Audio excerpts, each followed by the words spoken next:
Bay suga. Ngit. Wala kang buho. Ha? Takbon. Ngit sa buho. Oh, may ka doon. Ay, ito na ako doon, Carl. Hindi lang. Bay, naman gusto ka. Sila.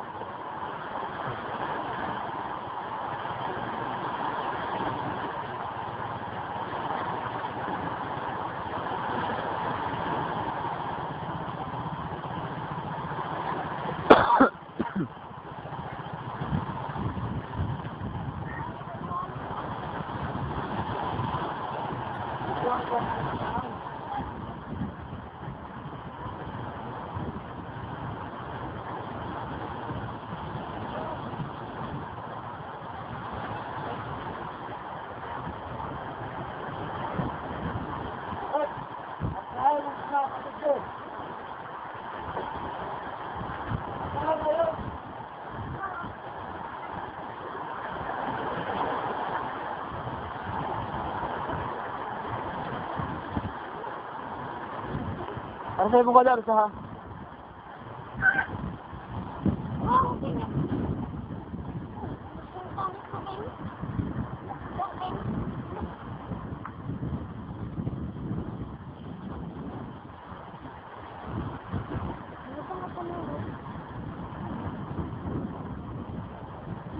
Kunyari ko. Madali. Ngayon, meron lang.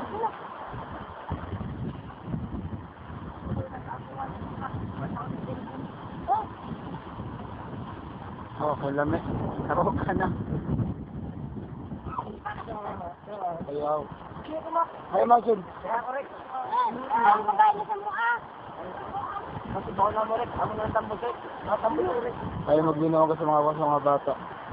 Bitaw. Gani.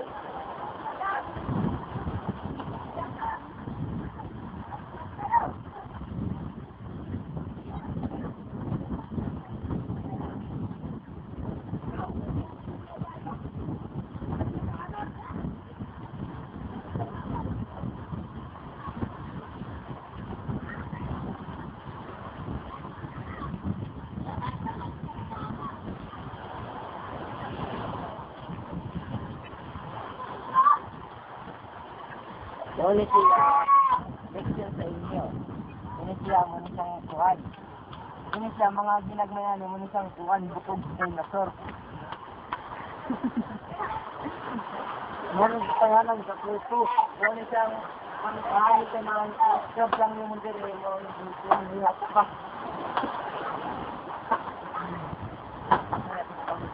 Yan ang kawalan. Bakit kawalan?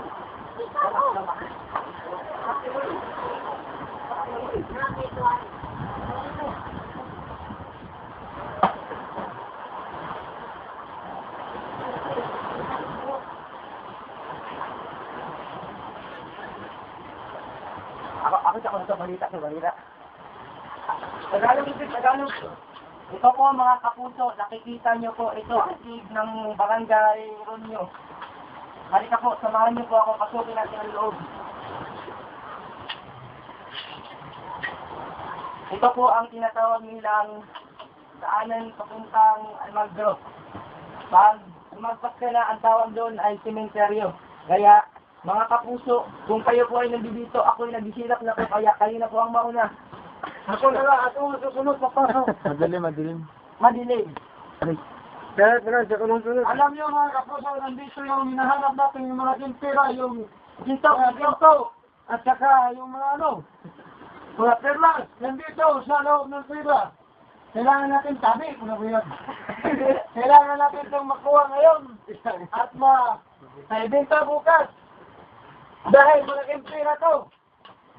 Nandito na, nakita ko na. Nandyan ang mga peso, bakit? Ito. Ang ginto dito sa loob ng kuweba na kukuha namin. Ibalot sa sako at dadalhin sa Manila at nangibinta ng 5,000 pesos. Pero pang isa dito, maraming sako dito sa uling. Ang kailangan nito ay ito, malaki-laki. Ito, Ilang sako kaya dito tayo? Batan dito. Ilang sako kaya? Mga 3 sako siguro. Ano yan, bulangan? Oo. Dito, nakukuha na natin.